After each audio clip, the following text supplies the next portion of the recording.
Welcome to Go Electric, where we cover some of the most interesting topics around electrification and clean tech. Today's show is brought to you by Charge Up USA, a one-stop shop turnkey marketplace for EV charging solutions and expert installation services. Charge Up USA streamlines the process of finding the best EV charging stations and the best service professionals at the best price. Now, I want to welcome all of our viewers to Go Electric. I'm Rob.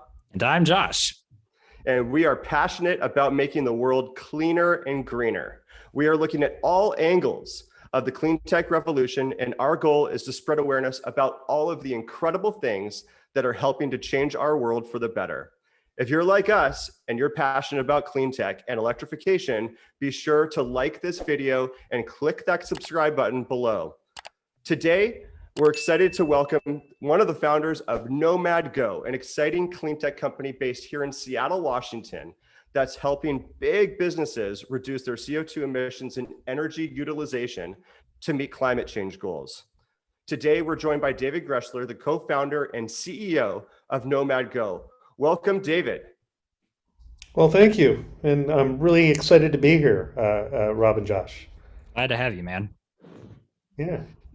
Now, David, when we met in person, you shared with me the story of how Nomad Go came to be, and it would be great if you could share your journey from the initial product to where you are today, and maybe you could tell us a little bit about how your platform works.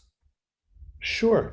So when I started working with my co-founder, Jonah Friedel, originally we were really focused on sort of core IP technology around computer vision. Now, for those of you who don't know what computer vision is really the idea of taking a picture and having a computer analyze that picture and have that computer be trained and smart enough to figure out what's going on in that picture. So is there a person? Are there 5 people? Is there a cat? Is there a hot dog, right? It's all the basic stuff to be able to understand, how many people, even where, where the people moving in the space and so on. So the original sort of 4 years ago, when computer vision was really coming out of the labs, most of it was happening up in the cloud. And what we saw that as both an opportunity, but also a problem, which was that when it was happening in the cloud, it meant that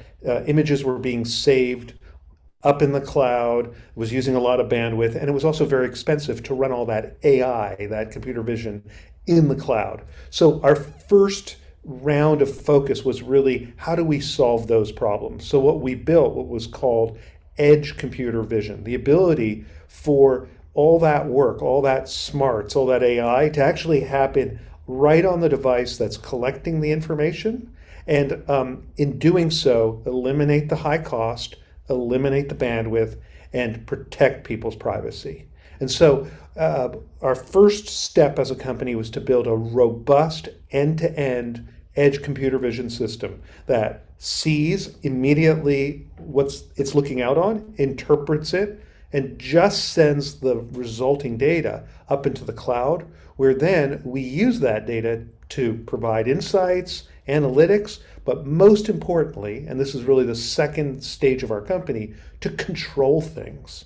And so today we have an offering that allows people to basically know, how many people are in each room of their building, and be able to use that data to actually turn on and turn off the heating, cooling, and ventilation.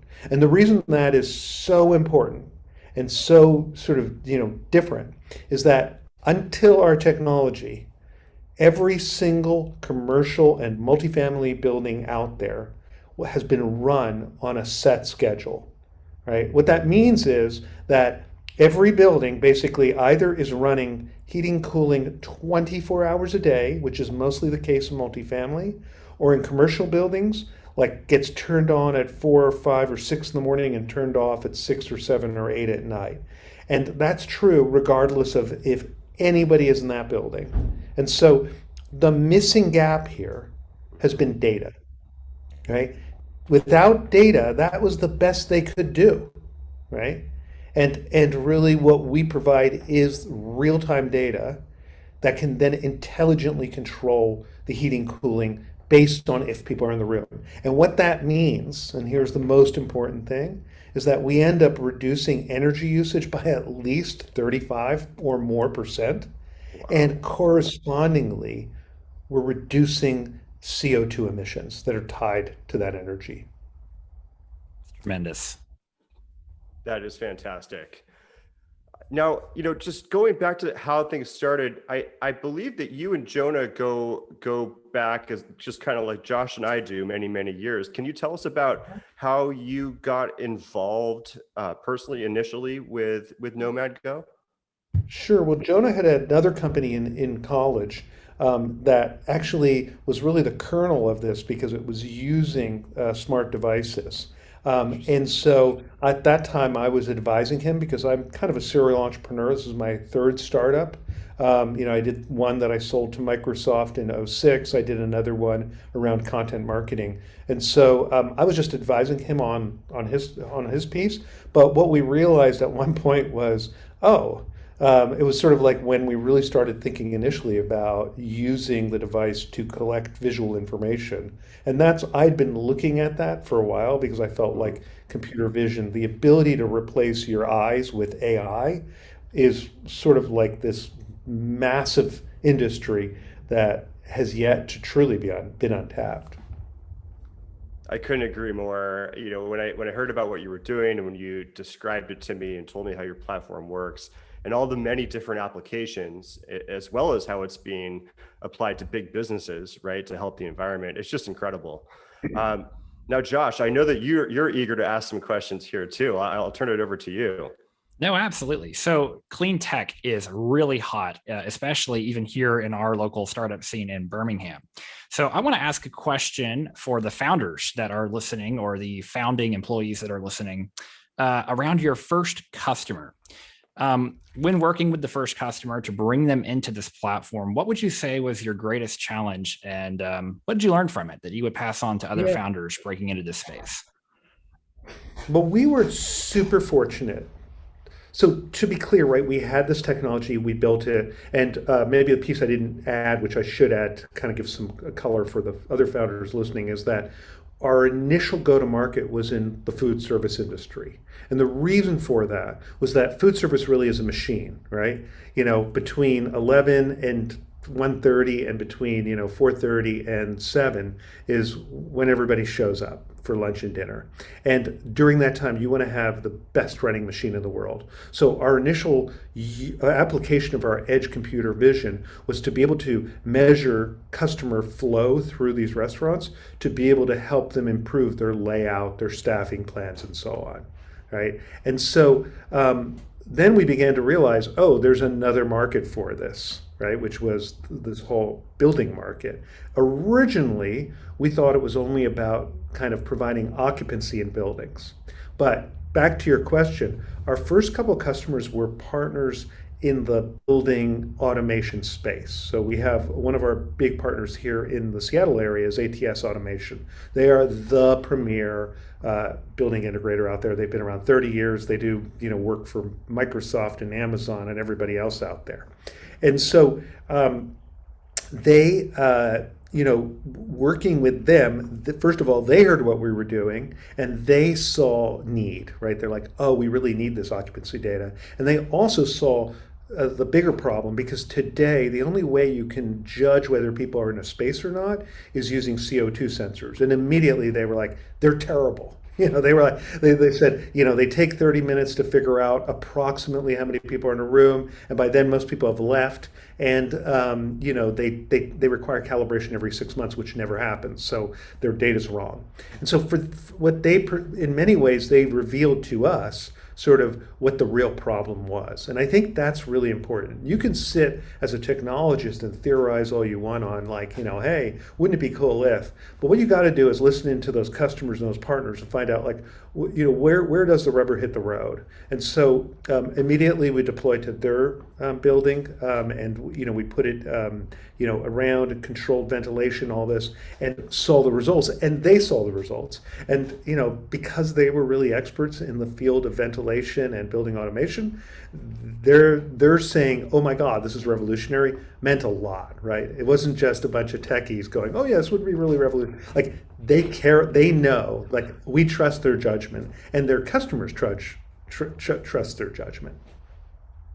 That's great. It's the hardest thing for a startup is to get that first customer and go through those initial challenges. So I'm sure to be on the other side of that feels really good to have one closed, get in the books, and having pulled it off once, right? Do it again. Yeah. Yeah. And great case study. Always try to find those first customers who are willing to speak about it. Absolutely. Speaking of customers, you're working with some very big names. You mentioned one of them, and another one comes to mind, McKinstry. And are you able to elaborate on some of the work that you're doing with them? For our listeners, they're a national leader in designing, constructing, operating, and maintaining, high performing buildings. So very large buildings. So I think it'd be really interesting to also focus in on how you're helping them, because, as Josh said, it's hard to gain traction initially, and you guys have some incredible customers that are relying on your solutions today. Yeah. So McKinstry is, like you said, one of the world's largest mechanical engineering companies. Certainly the premier player in this area in the Pacific Northwest. Very focused on energy savings. In fact, that's their tagline, is making buildings more efficient. They're a signer of the climate pledge, so they've committed by 2040 to be net zero, and so a perfect partner customer to be with.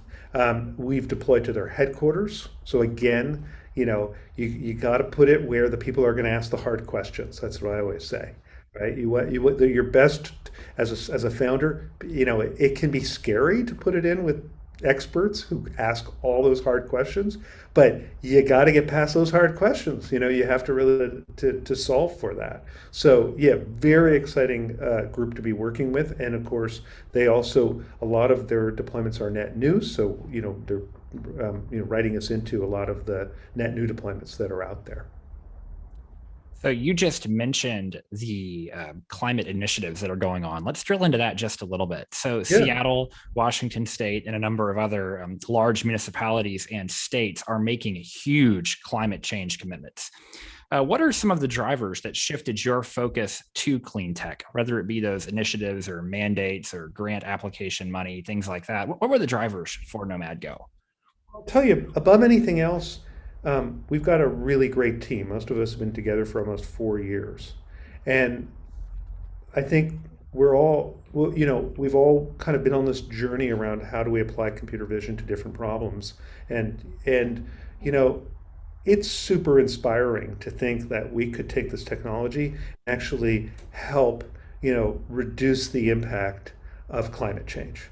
So, I'm a big believer that one of your most important elements is that your team has to be motivated and excited about what they're doing, and that we're not just focused on helping people click to get more ads, right? Or I love to quote when Steve Jobs asked John Scully to be his CEO, even though that didn't work out in the end.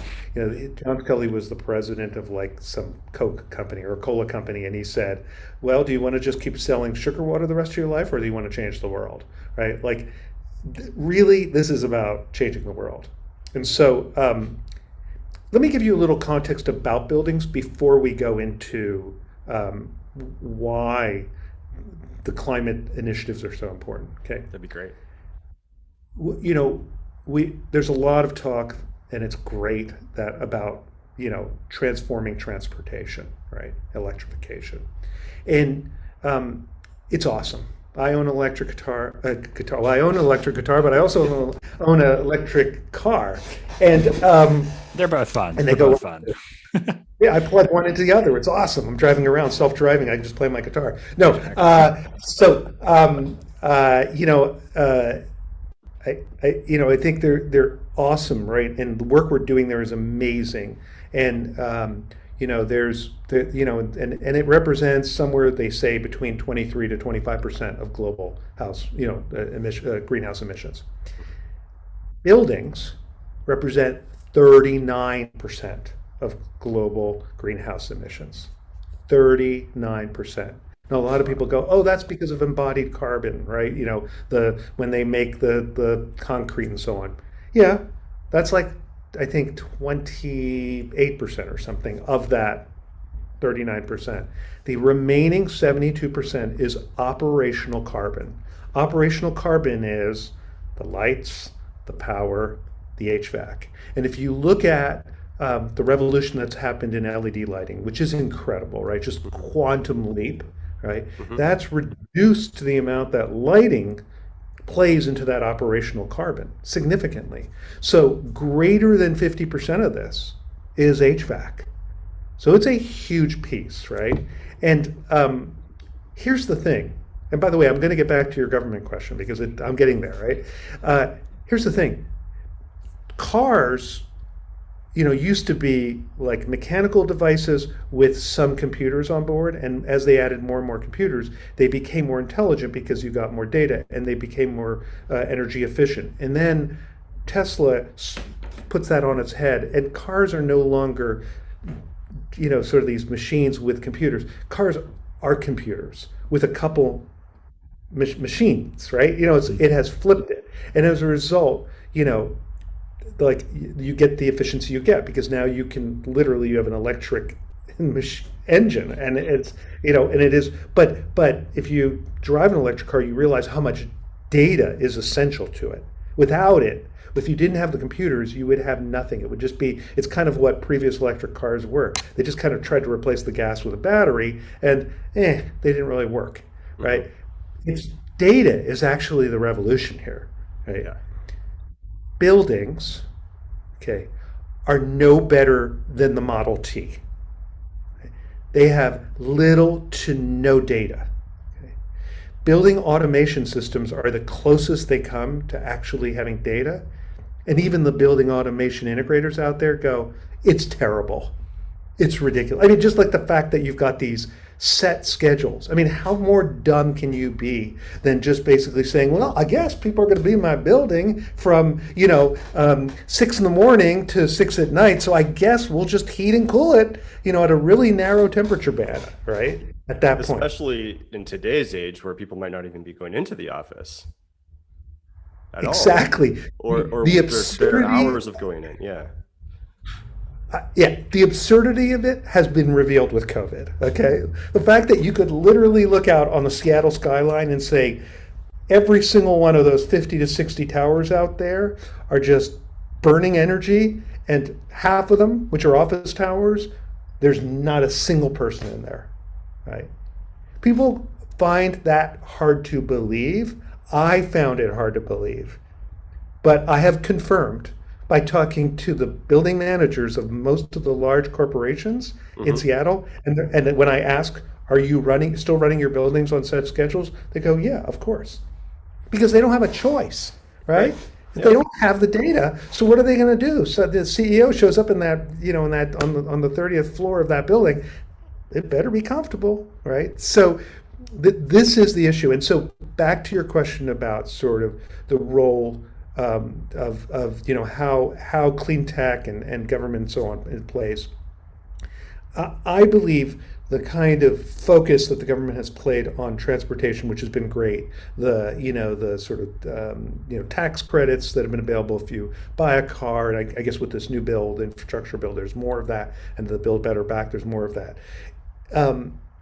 If I think we need to do this for buildings, right? Because here's the thing: when we're selling our product, right, it's actually when you consider the ratio of capex investment to carbon reduction, it's a really low ratio, right? But it's still something that people have to invest in. So I think buildings, we should be advocating for the owners of buildings to be able to get a tax credit, to be able to do something to the buildings to make it more tax efficient. So would this be likened to some of the credits that were available for solar panel rollouts and taking those homes to a clean tech? What's kind of similar to that, perhaps? Yeah, but do it for data, because data is the number one thing that's going to make you efficient. Yeah, I And love do that. it for data collection. I don't think I've ever heard anyone advocate for that before. So that's a super interesting take. And so for those of you listening that are in the regulation space, there's your marching order right there. Go put some grant programs together for data, a data heavy grant approach on these buildings. I mean, you guys know what to do now. No excuse.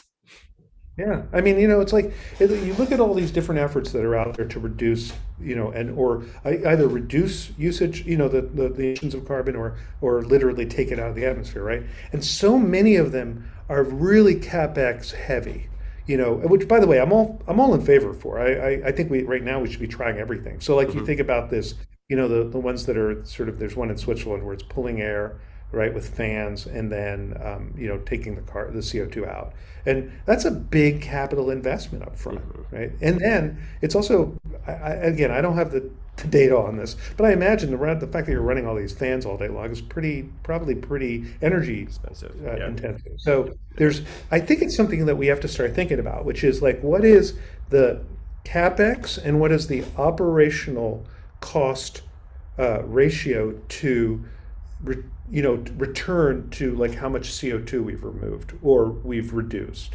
And so I think the most efficient ratio is probably data. Because here's the thing, right? We're not suggesting that you go in there and change your building automation system. Heat and cool using the same switches that you always do, but just do it much more efficiently. Do it when only people are there. It's no different than when my parents used to tell me to turn out the lights when I left the room. It's just do it automatically. We have the technology, guys. And I think that these business owners know that too. If you walk into any office today, it's not uncommon to see the Post-it note that says, when you leave, turn off the light. When you leave here, turn off the air conditioning. And, it's a good attempt. I understand the motive, but I'll bet you in most cases, people are not flipping those switches. And so, it's just that on a macro level. Now we're talking skyscrapers and the problem becomes 100 times worse, 200 times worse. Yeah. Yeah. I mean, all you need to do, I was down in Seattle 2 days ago, and I was in an office, and I'm looking across to this big office tower, and it was 10 in the morning. All the lights are on, and I guarantee you it was probably being heated at a really narrow temperature band, like 68 to 72, and there was no one there. Just no one there. And Rob, to your point, hybrid, look, who knows? I've given up trying to predict anything after this pandemic. But I think the pandemic has shifted people's permanently around work hours and this hybrid notion. Well, that's just going to add more unpredictability. You can no longer say people will be coming in at 8 and leaving at whatever 5 or whatever that is. I totally agree. Certainly. So you're given a captive audience for an hour to communicate to a room full of clean tech entrepreneurs. What's the most important thing you would want to convey to them as they start their clean tech business? What do they need to know that's the Pareto 2080, right? What's the 20%, the most important thing that they need to know going into this space? Get to proof as fast as possible.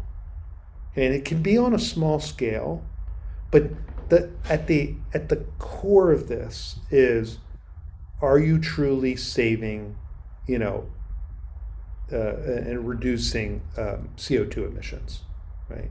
And find the way, the best way to be able to prove that, because sometimes it can be hard, right? Even with us, with energy uses, that there's a lot of other variables going on in a building. And so we've really had to work with folks to kind of get to the heart of no, here's the baseline, here's what happens when we go in, right? And so, being able to quantify that and be able to really show it. And I think it's really important to, don't try to boil the ocean up front. Focus on sort of, the end first. What would I want to be able to show, as evidence, right? So baselines are really important. That's what we've learned. Don't just go in a building and turn on your stuff. Actually, let it collect occupancy for a couple weeks while you're not touching the HVAC. So now we have a baseline. Now turn on now start controlling the HVAC. And that gives you sort of this basic, and it's great because right away it's like you can see, oh my God, we've been, I mean, just see these charts of, the heating getting turned on like every hour up, and then it drifts, then it goes up, then it goes this, and we're like, well, there was no one in that room today, so we didn't do that at all. I mean, but finding those really tangible proof points that is not BS, because there is a lot of BS out there, right? And I think it's like you need to really be able to prove it. Yeah, so basically focus on that MVP, get to proof, get to market, go interact with real customers, right? Go try some real people, I think with clean tech, it's get to the evidence. That's really important. Because that's what you're going to be judged on. That's what we're talking to like sustainability investors. They've heard every pitch in the book. They've seen, everything, a lot of hand waving. And I think it's really important that, at the end of the day, what I'm seeing that they're getting really smart around, like, yeah, but where's the true proof? Like, if our number one objective, in addition to making money as an investor, is to truly impact the world, and truly be able to say at the end of the day, our investment led to a reduction of CO2 by this much, you need to get there and you need to prove it. Unlikely those government programs we were talking about earlier will be based around those outcomes anyway. So it's going to be really important to be able to demonstrate that whatever you did for that grant match or whatever you're after, tax credit, actually did have that tangible impact. I can look at the utility bill and go, yep, this made a difference. Exactly. Very much so. Okay, David, I'm a long-time engineer, been doing this stuff since I was 10 years old. So I'm super curious to know about your sensors. Can you talk a little bit about what will actually go in these buildings to do this data collection? You bet. So as I mentioned before, our real focus is on edge computer vision. What that means is that the device that's looking out on the space is also doing all the processing. And so only the extracted data, which is teeny, is what gets sent to the cloud for processing and control.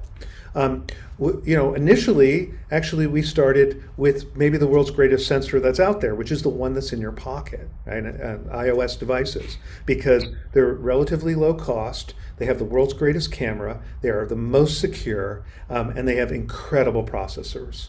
And so they've been a great way to really get out there fast, prove that this technology is correct, and do all the other work that has to happen, because that's just the first step in our entire end-to-end process. Now, having proven that, we are working on using other sensors that are commercially available. We don't want to be a hardware company. We know that edge computer devices are proliferating, but obviously if we're going to put them in buildings, they need to be production ready. They need to be high quality. So we recently announced a joint solution with Microsoft and Sony in this area. And the Microsoft piece is, of course, around using a robust infrastructure. The Sony piece is interesting because they have developed a camera, which they've announced, which uses the IMX 500 chip. That's a very, very powerful AI-centric chip. And so the camera that goes along with that has been designed for exactly what we're doing. Right? You can literally over the air update different computer models. All the inference happens on the edge. Just the data that's pulled gets sent up to the cloud. And the beauty of it is it's really, really small, and it has the networking you need to be able to connect it into a building network. So just one question off of that. You mentioned that the data you're sending to the cloud is pretty small. So if I'm a building owner concerned about, let's say, bandwidth, this is not going to be a bandwidth heavy thing. Like if I deploy Nomad Go, it's not going to destroy my internet connection. I'll still be able to use my VPN. I don't have to worry about any of that, right? You're absolutely right, because all the hard work's happening right on that device, the only thing we're sending up literally is like, oh, there are 5 people in the room. And there's a little more than that, but it's literally just like imagine a text file with, just a couple bytes of data. So yeah, it's really small. And that's a key way to, that you can't be sending pictures across the network. Absolutely. I think every IT manager listening to this is rejoicing right now, thinking, man, if this comes, it's not a nightmare for me. One other point I just want to bring up, because you mentioned it, and I think that's tremendous, is if you are listening to this and you're a maker, David just pointed out that, there's the temptation to build your own product, but man, they took something off the shelf.